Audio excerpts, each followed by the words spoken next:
दोस्तों बहुत बहुत स्वागत है आप सभी एक बार फिर से। दोस्तों आज पूरे दिन की कई महत्वपूर्ण और बड़ी खबरें निकल कर आ रही हैं, तो बारी बारी से सब खबरों को हम इस वीडियो में आपको बताने वाले हैं। तो दोस्तों वीडियो को बिना आगे बढ़ाए लास्ट तक जरूर देखिएगा, क्योंकि सारी खबरें बहुत ही महत्वपूर्ण हैं। तो चलिए देख लेते हैं कि पहली बड़ी खबर क्या निकल कर आ रही है।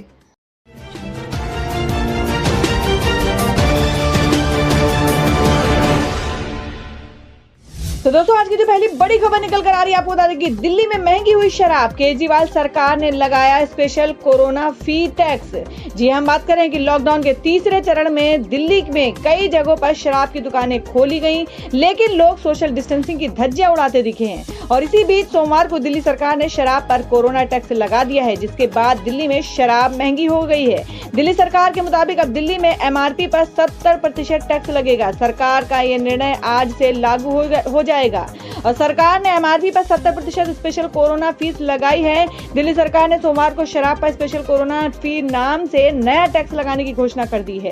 दिल्ली में अब मंगलवार से शराब महंगी हो जाएगी। दिल्ली सरकार के मुताबिक अब दिल्ली में MRP पर 70% टैक्स लगेगा। ये टैक्स MRP पर लागू होगा, यानी कि जो शराब की बोतल 500 में मिलती होगी वो अब 850 रुपए की मिलेगी। बता दें कि दिल्ली में 40 से अधिक दिनों के बाद शराब की दुकानें सोमवार को खुली और जबरदस्त भीड़ होने के कारण उन्हें बंद करना पड़ा, क्योंकि दुकान के बाहर जमा लोग सोशल डिस्टेंसिंग के नियमों का पालन नहीं कर रहे थे। दिल्ली के CM अरविंद केजरीवाल ने कहा कि ये दुर्भाग्यपूर्ण है कि आज कुछ दुकानों पर अफरा तफरी देखी गई। अगर हमें शारीरिक दूरी और अन्य नियमों के उल्लंघन के बारे में जानकारी मिलती है तो उस इलाके को सील करना पड़ेगा और छूट वापस ले ली जाएगी। दुकान मालिकों को जिम्मेदारी लेनी होगी। अगर किसी दुकान पर शारीरिक दूरी का उल्लंघन होता है तो दुकान बंद कर दी जाएगी। मैं दिल्ली के लोगों से अपील करता हूं कि बाहर निकलते वक्त मास्क लगाएं और शारीरिक दूरी का पालन करें और हाथ धोते रहें। और अब अगली खबर में आपको बता दें कि अर्नब गोस्वामी के रवैये के खिलाफ महाराष्ट्र पुलिस पहुंची सुप्रीम कोर्ट। जी आपको बता दें कि पालघर में 2 साधुओं सहित 3 लोगों की पीट कर जान लेने वाले की घटना के मामले में अपने कार्यक्रम में कथित टिप्पणियों की वजह से जांच का सामना कर रहे रिपब्लिक टीवी के प्रधान संपादक अर्नब गोस्वामी के रवैये के खिलाफ महाराष्ट्र पुलिस ने सुप्रीम कोर्ट का दरवाजा खटखटाया है। आपको बता दें आरोप है कि अर्नब पुलिस को धमका रहे हैं। ऐसी स्थिति में पुलिस को उनके दबाव और धमकियों से सुरक्षा चाहिए। शीर्ष अदालत ने 24 अप्रैल को अपने आदेश में अर्नब गोस्वामी को उनके खिलाफ विभिन्न राज्यों में दर्ज प्राथमिकी और शिकायतों के संबंध में 3 सप्ताह के लिए गिरफ्तारी के संरक्षण दिया था। और ये प्राथमिकी और शिकायतें पालघर घटना के संबंध में कथित मानहानि कारक बयानों को लेकर दायर हुई हैं। आपको बता दें पीठ ने नागपुर सदर थाने में दर्ज एक मामला मुंबई के NM जोशी मार्ग थाने में स्थानांतरित कर दिया और अर्नब को जांच में सहयोग करने का निर्देश दिया था। बाकी अन्य ऐसे मामले में आगे आपराधिक कार्यवाही पर रोक लगा दी थी। पीठ ने युवक कांग्रेस के कुछ कार्यकर्ताओं के खिलाफ गोस्वामी की प्राथमिकी की जांच करने का भी मुंबई पुलिस को आदेश दिया था। और अब अगली बड़ी खबर में आपको बता दें कि शराब की दुकानों के बाहर लगी भीड़ से गहराई आशंका, तेजी से पैर पसार सकता है कोरोना। जी हम बात करें कि स्वास्थ्य मंत्रालय को आशंका है कि लॉकडाउन में छूट के बाद लोग जिस तरह बेतहाशा बाहर निकलने की कोशिश कर रहे हैं, उससे मरीजों की संख्या तेजी से बढ़ सकती है। सोमवार को रेड जोन वाले इलाकों में भी शराब की दुकानों के बाहर लगी लोगों की भीड़ ने इस आशंका को बढ़ा दिया है। और ऐसी स्थिति में बचने के लिए सरकार ने लोगों से आपसी शारीरिक दूरी बनाए रखने, मास्क लगाने और साफ सफाई का ध्यान रखने की अपील की है। आपको बता दें कि स्वास्थ्य मंत्रालय के एक वरिष्ठ अधिकारी ने कहा है कि सोमवार से लॉकडाउन में कुछ छूट मिलने के बाद कोरोना के नए मामले में बढ़ोतरी स्वाभाविक है और ध्यान देने की बात है कि कोरोना के नए मामलों की संख्या लगातार बढ़ती जा रही है। इसमें और इजाफा होने के बाद स्थिति बेकाबू होने के खतरे के बारे में पूछे जाने पर उन्होंने कहा कि स्थानीय प्रशासन को कंटेनमेंट एरिया को पूरी तरह बंद करने की हिदायत दी गई है और इसके साथ ही उन पर नजर रखने के लिए ऐसे संवेदनशील स्थानों पर 20 केंद्रीय अंतर मंत्रिमंडलीय टीमें भी भेज दी गई हैं। लेकिन छूट के दौरान यदि लोगों ने सरकार के दिशा निर्देशों का सही से पालन नहीं किया तो स्थिति बेकाबू भी हो सकती है।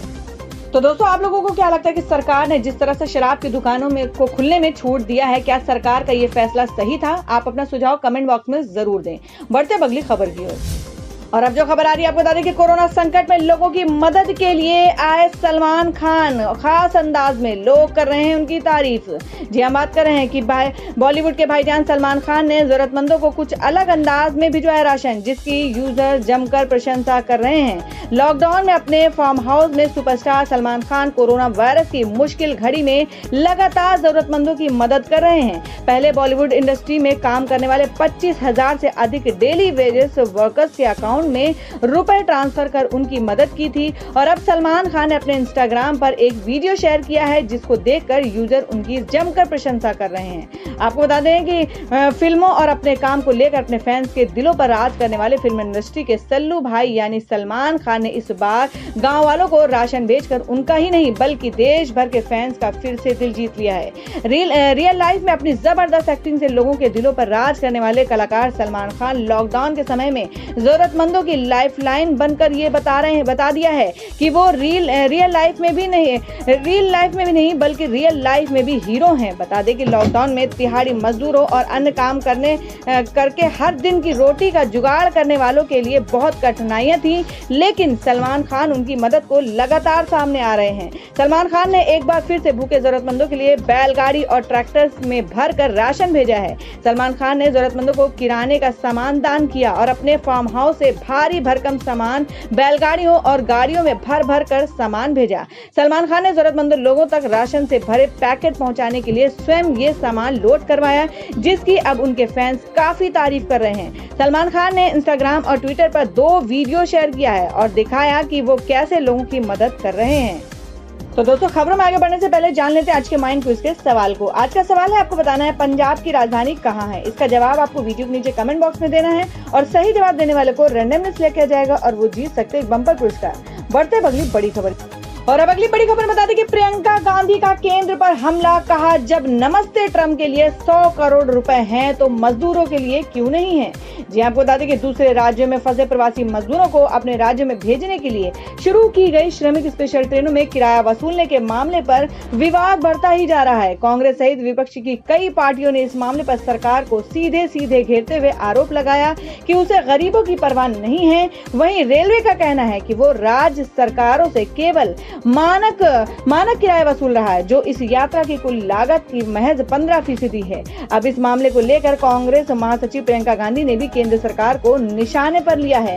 आपदा की इस घड़ी में निःशुल्क रेल यात्रा की सुविधा क्यों नहीं। प्रियंका गांधी ने ट्वीट करते लिखा कि मजदूर राष्ट्र निर्माता हैं, मगर आज वे दर ठोकर खा रहे हैं और ये पूरे देश के लिए आत्मपीड़ा का कारण है। जब हम विदेश में फंसे भारतीयों को हवाई जहाज से निःशुल्क वापस लेकर आ सकते हैं, जब नमस्ते ट्रम्प कार्यक्रम में सरकारी खजाने से 100 करोड़ रुपए खर्च कर सकते हैं, जब रेल मंत्री पीएम केयर फंड में 151 करोड़ रुपए दे सकते हैं, तो फिर मजदूरों को आपदा की इस घड़ी में निःशुल्क रेल यात्रा की सुविधा क्यों नहीं दे सकते। भारतीय राष्ट्रीय कांग्रेस ने निर्णय लिया है कि घर लौटने वाले मजदूरों की रेल यात्रा का पूरा खर्च उठाएगी। और अब बता दें कि यूएई में इस्लामोफोबिक पोस्ट डालने पर 3 भारतीयों को नौकरी से निकाला गया। आपको बता दें कि संयुक्त अरब अमीरात में सोशल मीडिया पर इस्लामोफोबिया से जुड़ी पोस्ट करने पर 3 भारतीयों को नौकरी से निकाल दिया गया या सस्पेंड कर दिया गया। इससे कुछ दिन पहले ही यूएई में भारतीय राजदूत ने प्रवासी भारतीयों को हिदायत देते हुए कहा था कि सोशल मीडिया पर किसी भी तरह का भड़काऊ पोस्ट न डालें।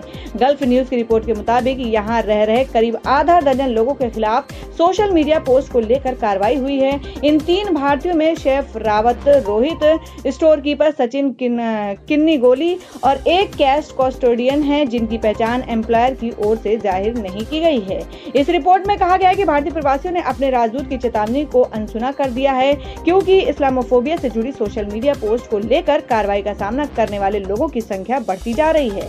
आपको बता दें कि इस रिपोर्ट में कहा गया है कि भारतीय प्रवासियों ने अपने राजदूत की चेतावनी को अनसुना कर दिया था और इस मामले में राजकुमारी कासमी ने भी कहा है कि अगर उनके देश में रह रहे भारतीयों ने नफरत फैलाने वाली पोस्ट की तो उनके खिलाफ सख्त कार्रवाई की जाएगी। यूएई की राजकुमारी के नाराजगी भरे ट्वीट के बाद ही भारतीय राजदूत को सामने आना पड़ा था। भारतीय राजदूत पवन कपूर ने 20 अप्रैल को भारतीयों को आगाह करते हुए कहा था कि इस तरह का व्यवहार न करें। उन्होंने ट्वीट कर कहा था कि भारत और यूएई किसी भी आधार पर भेदभाव के बिना सबसे साथ समान व्यवहार करते हैं। भेदभाव करना नैतिक और कानूनी दोनों ही मूल्यों के खिलाफ है। ये बात यूएई में रहने वाले सभी भारतीयों को ध्यान में रखनी चाहिए। और अब अगली बड़ी खबर निकल कर आ रही है। लॉकडाउन के बाद महंगी हो जाएंगी हवाई यात्रा, जानिए कितना बढ़ जाएगा किराया, फॉलो करने होंगे ये नियम। जी हम बात कर रहे हैं कि कोरोना वायरस महामारी को रोकने के जारी देशव्यापी लॉकडाउन का असर अब बिजनेस पर साफ नजर आने लगा है। कोरोना वायरस संक्रमण रोकने के लिए सरकार ने 25 मार्च को देश भर में लॉकडाउन का ऐलान किया था। अप्रैल का पूरा महीना लॉकडाउन में निकल गया। इससे आर्थिक गतिविधियां बहुत प्रभावित हुई हैं। ऐसे समय में जब डिमांड कम है और कारोबार ठप हो रहे हैं, जिसके चलते एयरलाइंस कंपनियां भारी नुकसान के चलते खतरे में आ चुकी हैं। लगभग 1.5 महीने से फ्लाइट ना चलने से विमानन कंपनियों को करोड़ों का घाटा हुआ है। हालांकि कंपनियां जल्द ही लॉकडाउन खुलने की उम्मीद कर रही हैं ताकि हवाई यात्राएं बहाल हों। बता दें कि इसी उम्मीद में लॉकडाउन के बाद एयरपोर्ट सुरक्षा और विमानों के संचालन की तैयारी भी शुरू हो चुकी है। एयरपोर्ट संचालित करने वाली कंपनी ने अपने स्तर पर तैयारी शुरू कर दी है। सूत्रों के अनुसार लॉकडाउन के बाद फ्लाइट्स के टिकट दोगुनी होने की उम्मीद जताई जा रही है। दिल्ली मुंबई का एक तरफ का किराया 5,000 रुपए से बढ़कर अधिकतम 9,700 रुपए हो जाएगा। सूत्रों के अनुसार विमानन की सभी कंपनियां लॉकडाउन के बाद फ्लाइट सेवाएं बहाल होने पर अपनी सभी यात्रियों के टिकट लगभग डबल कीमत पर बेचेंगी। इसका प्रमुख कारण है कि लॉकडाउन के बाद भी हवाई यात्रियों की कोविड-19 के लिए वैक्सीन मिलने तक उड़ान कम से कम कुछ महीनों तक सामान्य नहीं होगी। मतलब कि बहुत आवश्यक होने पर ही लोग हवाई यात्रा करेंगे। हालांकि हवाई यात्रा शुरू होने को लेकर यात्रियों को संक्रमण से बचाव के लिए सारी पुख्ता व्यवस्थाएं की जानी शुरू कर दी जाएंगी और वहीं यात्रियों के लिए भी कई नियम निर्धारित किए गए हैं जिनको यात्रियों को हर हाल में फॉलो करना होगा। तो दोस्तों, खबरों में आगे बढ़ने से पहले एक बार फिर से आपको याद दिला दें कि अगर आपने अभी तक हमारी वीडियो को लाइक नहीं किया तो जल्दी से वीडियो को लाइक कर दें, क्योंकि आपका एक लाइक हमारे लिए बहुत ही ज्यादा महत्वपूर्ण होता है। और अगर आप हमारे चैनल पर नए हैं तो चैनल को जरूर सब्सक्राइब कर लें और बेल के बटन को भी जरूर हिट कर दें। और हमारी पूरी न्यूज को जानने के लिए वीडियो को लास्ट तक जरूर देखें। बढ़ते हैं अगली बड़ी खबर की ओर। और अब खबर आ रही कि तेजस्वी यादव ने मजदूर को बिहार वापस लाने के लिए किया है ऐलान। कहा आरजेडी देगी 50 ट्रेनों का किराया। आपको बता दें कि कोरोना के बढ़ते असर को देखते हुए केंद्र सरकार ने लॉकडाउन का तीसरा चरण बढ़ा दिया है और ऐसे में मजदूर राज्यों में फंसे लोग घर वापस जाने के लिए परेशान हैं। वहीं बिहार में दूसरे राज्यों में फंसे मजदूरों और छात्रों को वापस लाने पर सियासत खूब हो रही है। इसी कड़ी में बिहार के नेता प्रतिपक्ष और आरजेडी नेता तेजस्वी यादव ने दूसरे राज्यों में फंसे मजदूरों को बिहार वापस लाने के लिए कहा है कि मजदूर भाइयों की तरफ से इन 50 रेलगाड़ियों का किराया राज्य सरकार को हम देंगे। सरकार आने वाले 5 दिनों में ट्रेनों का बंदोबस्त करे। आपको बता दें कि सोमवार को आरजेडी नेता तेजस्वी यादव ने ये बात ट्वीट कर कहा है। तेजस्वी यादव ने एक के बाद एक ट्वीट करते हुए लिखा है कि गृह मंत्रालय के दिशा निर्देश के मुताबिक राज्य सरकार को ही ट्रेनों का प्रबंध करना है। और साथ ही उन्होंने कहा कि हम राज्य सरकार से आग्रह करते हैं कि वे मजदूर भाइयों से किराया नहीं ले, क्योंकि राजद शुरुआती 50 ट्रेनों का किराया देने के लिए एकदम तैयार है। तो दोस्तों, आप लोगों को क्या लगता है, जिस तरह से और राज्य की सरकारें अपने फंसे मजदूरों को बुलवा रही है, उस तरह से बिहार की सरकार को भी जल्द से जल्द अपने मजदूरों को बुलाना चाहिए? आप अपना सुझाव कमेंट बॉक्स में जरूर दें। बढ़ते हैं अगली बड़ी खबर की ओर।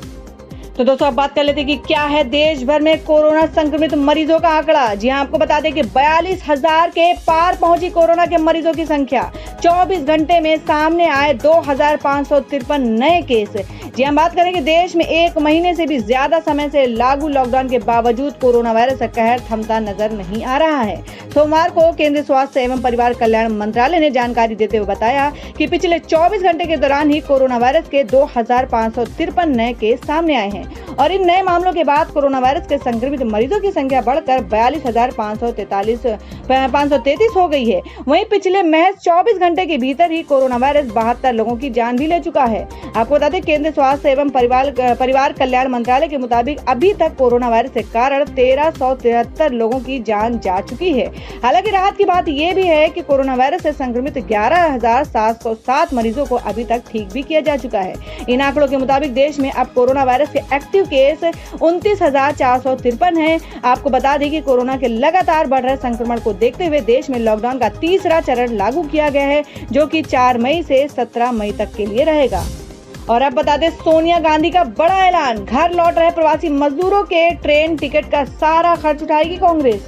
जी आपको बता दें, कोरोना वायरस की महामारी के बीच प्रवासी मजदूरों को उनके अपने राज्य में पहुंचने के लिए शुरू की गई स्पेशल ट्रेनों को लेकर विवाद शुरू किया गया है। दरअसल रेलवे मजदूरों को उनके घर पहुंचाने के लिए उनसे ट्रेन का किराया वसूल रहा है और इस मामले को लेकर कांग्रेस ने जहां पहले केंद्र सरकार पर हमला बोला, वहीं अब पार्टी ने फैसला किया है कि मजदूरों के रेल टिकट का पैसा वो खुद देगी। कांग्रेस की अंतरिम अध्यक्ष सोनिया गांधी की तरफ से इसे लेकर सोमवार को एक बयान जारी किया गया है। आपको बता दें, सोनिया गांधी ने इस संबंध में बयान जारी करते हुए कहा कि भारतीय राष्ट्रीय कांग्रेस ने ये निर्णय लिया है कि प्रदेश कांग्रेस कमेटी की हर इकाई हर जरूरतमंद श्रमिक व कामगार के घर लौटने की रेल यात्रा का टिकट खर्च वहन करेगी। वह इस बारे में जरूरी कदम उठाएगी और ये हमारे हम वतन लोगों की सेवा में भारतीय राष्ट्रीय कांग्रेस का विनम्र योगदान होगा और साथ ही हमें उनके साथ एकजुटता से कंधे से कंधा मिलाकर चलना भी होगा।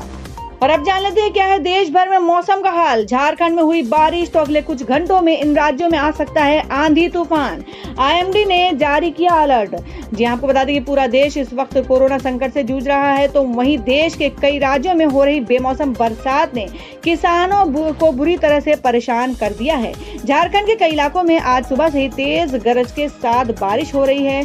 तो वहीं स्काईमेट वेदर ने आज और कल दोनों दिन झारखंड में तेज बारिश की आशंका व्यक्त की है। उसका कहना है कि अगले 24 घंटे के दौरान उत्तरी ओडिशा, झारखंड के कुछ हिस्सों, पंजाब, हरियाणा, राजस्थान, पश्चिम बंगाल, पूर्वोत्तर भारत, आंतरिक तमिलनाडु, केरल, कर्नाटक, उत्तराखंड और हिमाचल प्रदेश में भारी बारिश के आसार हैं।